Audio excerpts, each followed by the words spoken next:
বাইরে হ হারামজাদা বার হ শালা বাইরে হ বাইরে হ বার হ বার হ বার হ লেজটা পরে দে আগে মাথা দে থাম থাম থাম থাম থাম থাম থাম থাম আরো বড় হ আস্তে আস্তে বড় হ আরো বড় হ আরো বড় হ আরো বড় হ এই মুরা বাইরে হ এই যে আস্তে আস্তে বড় হ ও ভাই এটা নেজ না এটা মাথা, এটা মাথা নেজ না আমার হাতে আছে এটা নেজ না মাথা, এই যে মাথা এই যে এটা মাথা, এই যে দেখেন এই যে এটা খুব বিষধরি সাপ। আমি সাপটা একটু বের করে দেখাই তাই বলে কি বিষধরি বিষ আছে সাপের এটা না, এটা কৃষকের উপবার করে দাদা।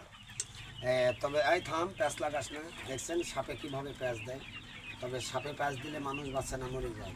এই যে দেখেন এই যে তবে এটা হলো নেস আর এটা হলো দেখছেন কীভাবে সাপে প্যাঁচ দিয়ে রয়েছে, এই যে দেখছেন তবে আস্তে থাম থাম থাম থাম থাম থাম থাম থাম হারাম দাদা এত রাগ করছিস কে? হ্যাঁ এত রাগ করছিস কে? ধন্যবাদ, ভালো থাকবেন সুস্থ থাকবেন।